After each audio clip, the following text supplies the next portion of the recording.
तो शुरू करते हैं। आज की पहली कहानी महाराष्ट्र के बुल्ढाणा की है। 2 मार्च 2026 को एक महिला अपने स्कूटर से जा रही थी। उसी दौरान एक सफेद टाटा इंट्रा वाहन ने उन्हें जोरदार टक्कर मार दी। टक्कर इतनी जबरदस्त थी कि वह सड़क पर गिर गईं और मौके पर ही उनकी मौत हो गई। महिला सड़क पर खून से लथपथ पड़ी थी। जिस गाड़ी ने उन्हें टक्कर मारी वो सीधे भागने के बजाय वापस घूमकर पातुर्दा फाटा की तरफ निकल गई। आवाज सुनकर आसपास के खेतों में काम कर रहे लोग दौड़कर पहुंचे। गांव में भी तुरंत खबर फैलाई गई। घटना की जानकारी जलगांव जामोद पुलिस को दी गई। पुलिस टीम, जिसमें उप निरीक्षक स्नेहा शेडगे भी थी, तुरंत मौके पर पहुंची। वहां पड़ी महिला के आईडी कार्ड से पता चला कि उसका नाम वृषाली गावंडे है। इसके बाद पुलिस ने तुरंत उसके घर वालों को खबर दी। पुलिस ने आसपास का जायजा लिया और शव को पोस्टमार्टम के लिए जलगांव अस्पताल भेज दिया ताकि मौत की सही वजह पता चल सके। थोड़ी देर बाद उसका पति प्रकाश भी वहां पहुंच गया। पत्नी को उस हालत में देखकर वह जोर जोर से रोने लगा।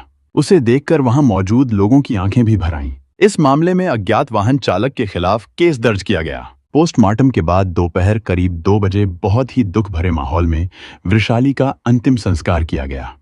लेकिन कहानी यहीं खत्म नहीं हुई। वृषाली के भाई सुमित डोसे को इस पूरे मामले पर शक हुआ। उन्हें लगा कि ये सिर्फ हादसा नहीं बल्कि कुछ और है। उन्होंने सिर्फ शक जताया ही नहीं बल्कि खुद जांच शुरू कर दी। अंतिम संस्कार के बाद उन्होंने उस रास्ते के सीसीटीवी फुटेज देखना शुरू किया। उनकी बात को गंभीरता से लेते हुए पुलिस इंस्पेक्टर नितिन पाटिल ने भी केस को गहराई से देखने के आदेश दिए। उनके मन में भी एक सवाल था कि गाड़ी टक्कर मारकर आगे भागने के बजाय वापस क्यों आई।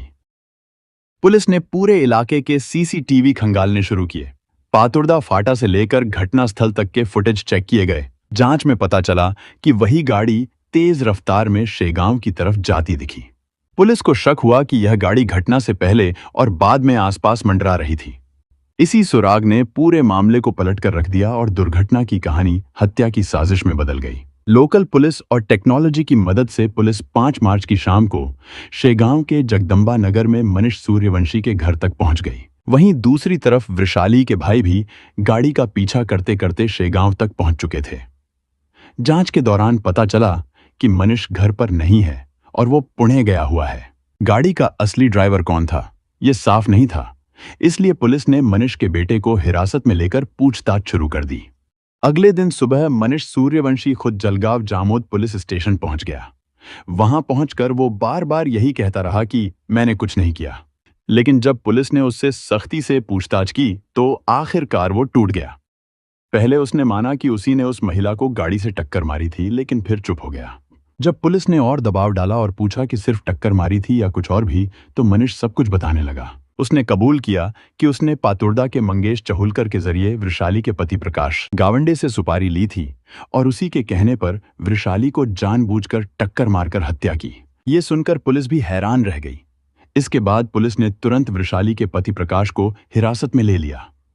उसका दोस्त मंगेश चहुलकर उस समय फरार हो गया था, लेकिन अगले ही दिन पुलिस ने उसे भी पकड़ लिया। पूछताछ में जो सच्चाई सामने आई वो कुछ इस तरह थी।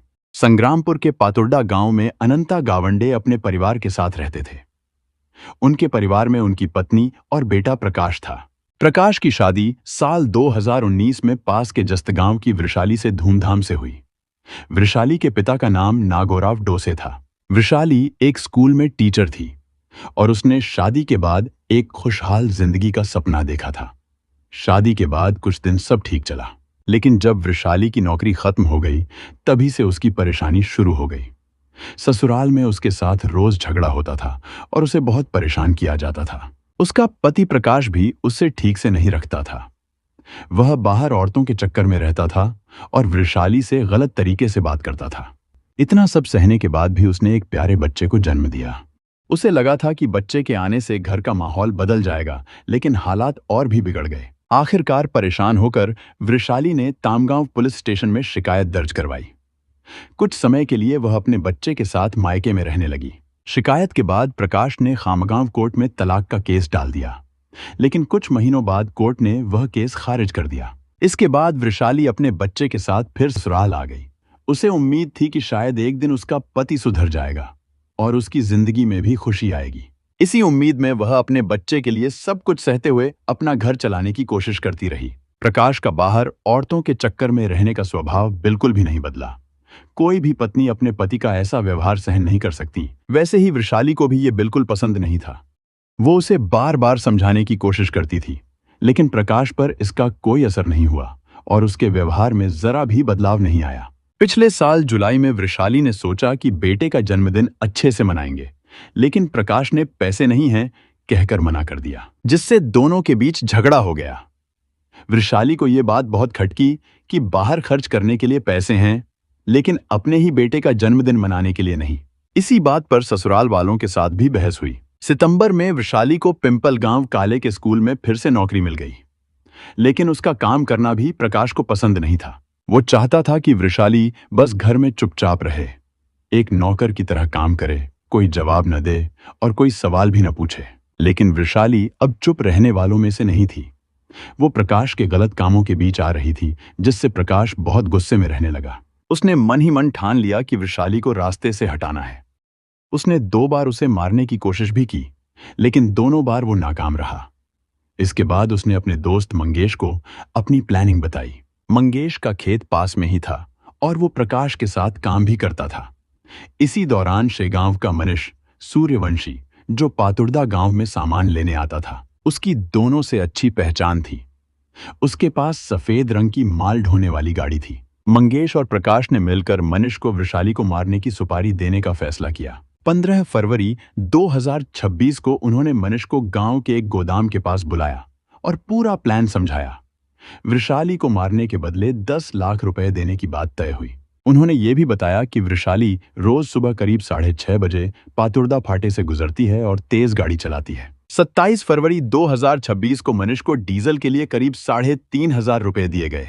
फिर 2 मार्च 2026 के दिन प्लान तय हुआ कि जब वृषाली सुबह 6:30 बजे उस रास्ते से निकलेगी तो आगे सुनसान जगह पर उसे टक्कर मारकर खत्म कर दिया जाएगा। इसके बदले मंगेश उसे पूरे 10 लाख रुपए देगा।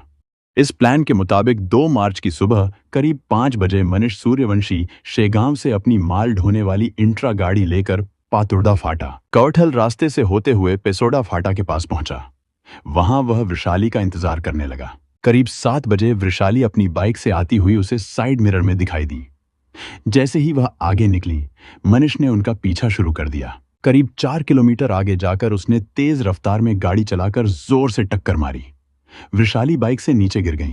थोड़ा आगे जाने के बाद मनीष वापस मुड़ा और वहां से निकलकर सीधे शेगांव चला गया। उधर जैसे ही हादसे की खबर मिली, प्रकाश ने 8.5 लाख रुपए से भरा बैग गोठे में रखा और घटनास्थल की ओर निकल गया। दोपहर में मनीष ने मंगेश को फोन करके बताया कि काम पूरा हो गया है। रात करीब 9 बजे मंगेश 8,50,000 रुपए लेकर शेगांव पहुंचा और उसने वो पैसे मनीष को दे दिए। उन्हें लगा कि ये बात कभी पुलिस तक नहीं पहुंचेगी, लेकिन पुलिस ने सीसीटीवी फुटेज की मदद से आरोपियों को पहचान लिया और आखिरकार उन्हें गिरफ्तार कर जेल भेज दिया। इस मामले में जलगांव जामोद पुलिस ने भारतीय न्याय संहिता 2023 के तहत शेगांव के जगदम्बा नगर का रहने वाला 50 साल का मनीष नारायण सिंह सूर्यवंशी, पातुर्डा के रहने वाले 37 साल का प्रकाश, अनंता गावंडे और 33 साल का मंगेश पुरण चहुलकर आरोपियों पर केस दर्ज किया।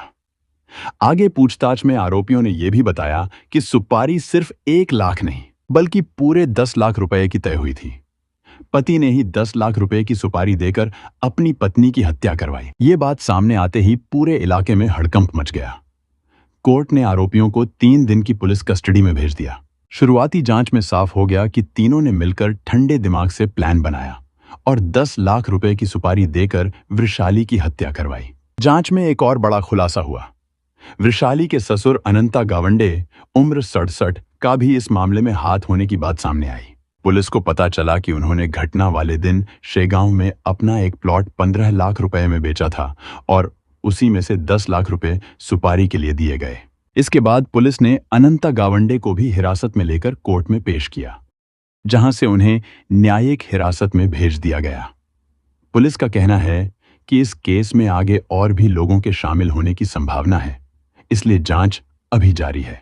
इस केस के सामने आने के बाद पूरे इलाके में डर और गुस्सा दोनों फैल गया। लोगों को यकीन ही नहीं हो रहा था कि एक पति अपनी ही पत्नी के साथ इतना बड़ा खेल खेल सकता है। पुलिस ने अब इस मामले की जांच और तेज कर दी। आरोपियों के मोबाइल कॉल रिकॉर्ड, लोकेशन और पैसों के लेन देन की पूरी जांच शुरू हुई।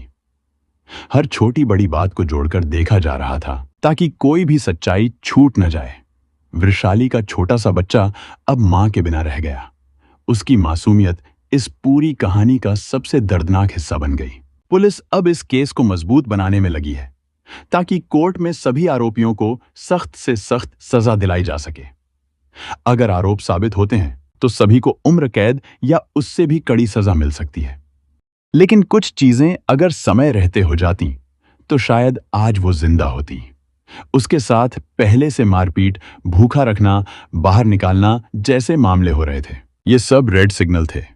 उसने पहले ही पुलिस में शिकायत की थी और मायके में रह रही थी। अगर वो वहीं सुरक्षित रहती और वापस ससुराल ना आती तो खतरा काफी कम हो सकता था।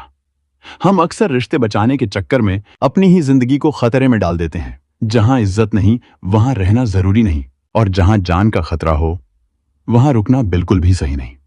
तो दोस्तों, ये थी पहली घटना। अब शुरू करते हैं दूसरी कहानी।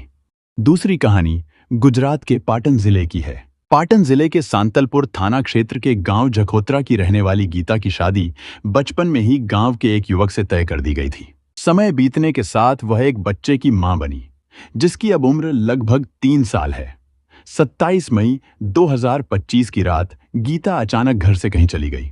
कुछ देर बाद उसका 3 साल का बेटा जाग गया और जोर जोर से रोने लगा। रात का समय होने के कारण घर के बाकी लोग तो नहीं जागे, लेकिन बच्चे की दादी की नींद खुल गई। दादी ने बच्चे को गोद में उठाकर उसे चुप कराया और फिर गीता को ढूंढने लगी। जब गीता घर में कहीं नहीं मिली तो उन्होंने तुरंत घर के बाकी लोगों को जगा दिया और बताया कि गीता घर में नहीं है।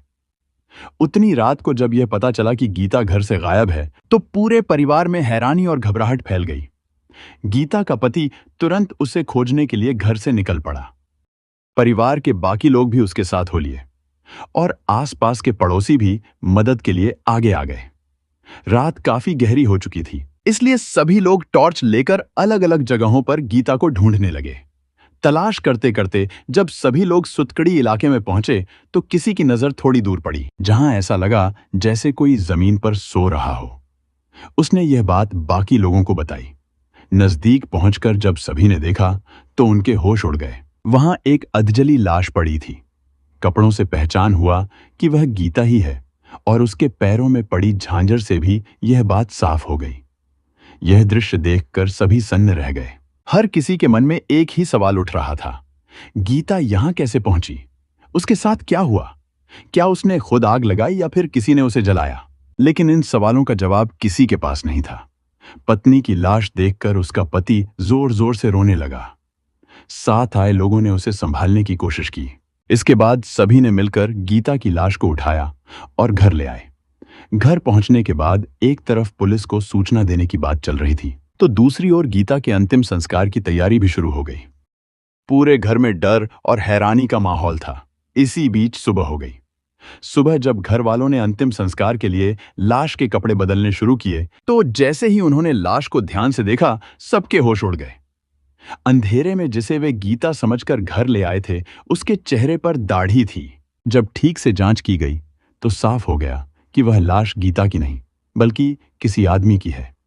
यह जानकर घर वाले पूरी तरह हैरान रह गए। अब सवाल और भी गहरा हो गया था। अगर यह लाश गीता की नहीं है तो फिर यह किसकी है? और सबसे बड़ी बात, उस लाश पर कपड़े और झांझर गीता के ही थे, तो वे वहां कैसे पहुंचे? इससे भी ज्यादा चौंकाने वाली बात यह थी कि गीता आखिर कहां है। धीरे धीरे यह खबर पूरे गांव में फैल गई। हर कोई इस अजीब और रहस्यमयी घटना को लेकर उलझन में था। किसी को समझ नहीं आ रहा था कि आखिर हो क्या रहा है। इसके बाद पुलिस को सूचना दी गई। महिला के कपड़े पहने एक पुरुष की अधजली लाश मिलने की खबर मिलते ही थाना सांतलपुर पुलिस के साथ LCB यानी लोकल क्राइम ब्रांच की टीम और SP VK नाई तुरंत मौके पर पहुंच गए। पुलिस ने मामले को दर्ज कर जांच शुरू कर दी। थोड़ी ही देर में खोजी कुत्ता, FSL और क्राइम इन्वेस्टिगेशन टीम भी घटना स्थल पर पहुंच गईं और सबूत इकट्ठा करने में जुट गईं। लाश को कब्जे में लेकर पोस्टमार्टम के लिए भेज दिया गया। इसके बाद पुलिस ने गीता के परिवार वालों और गांव के लोगों से पूछताछ शुरू की। इस पूछताछ में एक अहम बात सामने आई। पुरुष की लाश पर जो लहंगा चोली थी वह गीता की ही थी। साथ ही गांव वालों से यह भी पता चला कि गीता के पड़ोस में रहने वाला 25 साल का युवक भरत अहीर भी उसी रात से गायब है। इतनी जानकारी मिलने के बाद पुलिस ने अपनी जांच तेज कर दी। मुखबिरों को सक्रिय किया गया और साथ ही तकनीक की भी मदद ली गई। लाश की पहचान के लिए उसके फोटो जिले के सभी थानों में भेजे गए और सोशल मीडिया पर भी शेयर किए गए ताकि जल्द से जल्द उसकी शिनाख्त हो सके। जखोत्रा से करीब 7 किलोमीटर दूर वोवा गांव के एक व्यक्ति ने जब सोशल मीडिया पर लाश की फोटो देखी तो उसने तुरंत पहचान लिया कि यह तो खेतों में मजदूरी करने वाला हरजी है। उसने यह बात अपने गांव में बताई और फिर यह खबर धीरे धीरे जखोत्रा से लगभग 29 किलोमीटर दूर पीपराला गांव में रहने वाले हरजी भाई के परिवार तक पहुंच गई। इसके बाद हरजी का भाई अपने कुछ रिश्तेदारों के साथ जखोत्रा पहुंचा। पुलिस ने जब उससे पूछताछ की तो पता चला कि मृतक का नाम हरजी भाई देवा भाई सोलंकी था और उसकी उम्र करीब 56 साल थी। उसकी 3 बार शादी हुई थी, लेकिन तीनों ही शादियां टिक नहीं पाईं। इसके बाद वह इधर उधर भटक कर मजदूरी करता था। जहां भी खेतों में काम मिलता वहीं काम कर लेता था। उसकी किसी से कोई खास दुश्मनी भी नहीं थी। अब सबसे बड़ा सवाल यह था कि आखिर हरजी भाई को गीता के कपड़े पहनाकर किसने जलाया। घटना को ज्यादा समय नहीं बीता था कि पुलिस ने अपना ध्यान गीता और भरत अहीर पर केंद्रित कर दिया।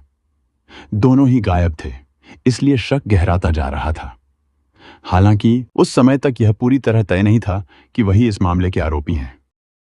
थाना सांतलपुर पुलिस के साथ साथ एलसीबी और अब लाश की पहचान होने के बाद SC/ST सेल के डिप्टी एसपी भी इस जांच में शामिल हो गए थे। करीब 25 लोगों की टीम बनाई गई जो शक के आधार पर गीता और भरत की तलाश में जुट गईं। इसी दौरान पुलिस को मुखबिर से अहम सूचना मिली। उस सूचना के आधार पर पुलिस तुरंत पालनपुर रेलवे स्टेशन पहुंची, जहां गीता और भरत अहीर मिल गए। पुलिस ने दोनों को वहीं पकड़ लिया और थाना सांतलपुर ले आई। जांच में यह भी सामने आया कि भरत ने राजस्थान के जोधपुर जाने के लिए 2 टिकट खरीदे थे। थाने में दोनों से सख्ती से पूछताछ की गई। पूछताछ के दौरान ही गीता और भरत ने अपना अपराध स्वीकार कर लिया। इसके बाद पुलिस ने डमी के जरिए पूरी घटना को दोहराकर साक्ष्य इकट्ठा किए। सभी सबूत जुटाने के बाद दोनों को अदालत में पेश किया गया, जहां से उन्हें जेल भेज दिया गया। पूछताछ में जो कहानी सामने आई वह चौंकाने वाली थी। गीता जब बड़ी हुई तो उसे बचपन में तय किया गया अपना विवाह पसंद नहीं था। शादी के बाद उसका पति अपने माता पिता की बातों को ज्यादा मानता था और छोटी छोटी बातों पर गीता के साथ मारपीट करता था। इसी साल करीब 4 महीने पहले गीता खेतों में जीरे की फसल काट रही थी। तभी उसकी मुलाकात गांव के ही रहने वाले भरत अहीर से हुई। दोनों की नजरें मिलीं और यहीं से एक ऐसे रिश्ते की शुरुआत हुई जिसने आगे चलकर एक खौफनाक मोड़ ले लिया। भरत कुंवारा था। दोनों ने एक दूसरे का नंबर लिया और धीरे धीरे फोन पर बात करने लगे। बातों का सिलसिला बढ़ता गया और कब दोनों को एक दूसरे से प्यार हो गया, उन्हें खुद भी पता नहीं चला। समय के साथ यह प्यार और गहरा होता गया। दोनों एक ही गांव के रहने वाले थे, ऊपर से पड़ोसी भी थे। भरत मुंबई में एक प्राइवेट नौकरी करता था और समय समय पर गांव आता जाता रहता था। जब भी वह गांव आता, दोनों के मिलने के मौके बढ़ जाते। फोन पर बात करते करते गीता का मन अब अपने पति से पूरी तरह हट चुका था। उसे पति के साथ रहना बिल्कुल अच्छा नहीं लगता था। ऐसे में उसने भरत से साथ रहने की बात कही और भरत भी इसके लिए तुरंत तैयार हो गया, क्योंकि वह भी अब गीता के बिना रहना नहीं चाहता था। मई के महीने में गीता के चचेरे भाई की शादी थी। गीता ने वहां जाने के लिए अपने पति से कहा, लेकिन उसके पति ने साफ मना कर दिया और उसे जाने भी नहीं दिया। यह बात गीता को बहुत बुरी लगी। गुस्से और दुख में उसने तुरंत भरत को फोन किया और साफ साफ कह दिया कि अब वह अपने पति के साथ बिल्कुल नहीं रहेगी। भरत भी यही चाहता था, क्योंकि उसका भी मन अब गीता के बिना नहीं लग रहा था। इसके बाद दोनों ने साथ रहने का कोई रास्ता निकालने की ठान ली और उसी की योजना बनाने लगे। दोनों ने पहले भाग जाने का विचार किया, लेकिन उन्हें डर था कि घर वाले उन्हें ढूंढकर वापस ले आएंगे और फिर हमेशा के लिए अलग कर देंगे। ऐसा पहले भी हो चुका था। गीता की चचेरी बहन कुछ दिन पहले भाग गई थी, लेकिन परिवार वालों ने उसे ढूंढकर वापस ले आया था। इसी वजह से गीता जानती थी कि अगर वह भी भागेगी तो उसका अंजाम वही होगा। इसी बीच करीब 1 महीने पहले गीता ने अपने भाई के मोबाइल में दृश्यम फिल्म देखी। इस फिल्म को देखने के बाद उसके दिमाग में एक खतरनाक योजना आई। उसने यह योजना भरत के साथ शेयर की। गीता ने भरत से साफ कहा कि अगर उनके भागने के बाद यह साबित हो जाए कि वह मर चुकी है तो कोई भी उन्हें ढूंढने की कोशिश नहीं करेगा।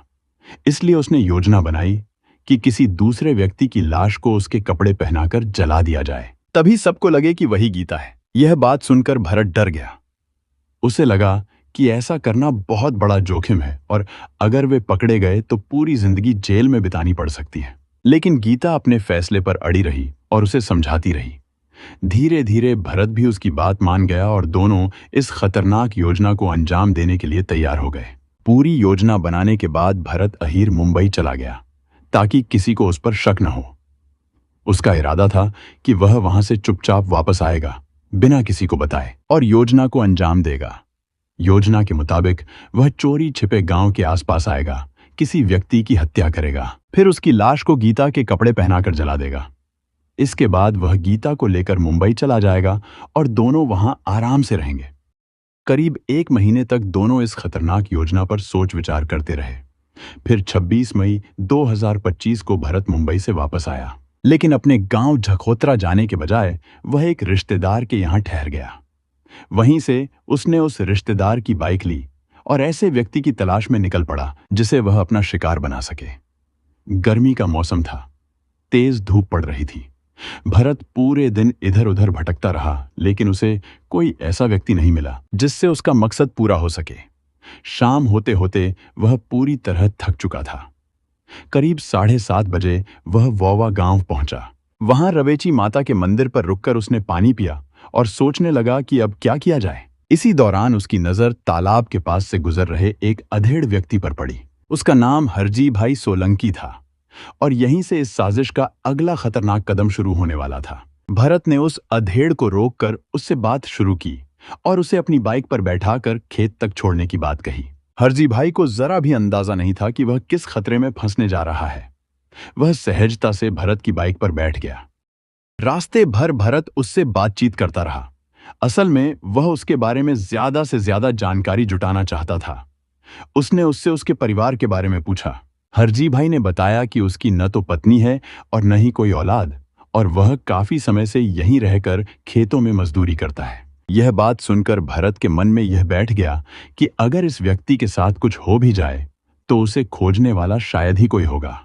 भरत ने उसे खेतों के पास उतार दिया। दूसरी तरफ हरजी भाई को लगा कि भरत एक भला इंसान है जिसने बिना किसी स्वार्थ के उसे रास्ता दे दिया। इसी सोच के साथ उसने भरत को पानी पीकर जाने के लिए कहा। जैसे ही हरजी पानी लेने के लिए अपनी झोपड़ी की ओर बढ़ा, भरत ने पीछे से जोरदार धक्का दिया। हरजी संभल नहीं सका और जमीन पर गिर पड़ा। गिरते ही भरत उसके ऊपर चढ़ गया और उसका गला दबाने लगा। हरजी ने बचने की पूरी कोशिश की, लेकिन भरत जवान और ताकतवर था। कुछ ही देर में उसकी सांसें थम गईं।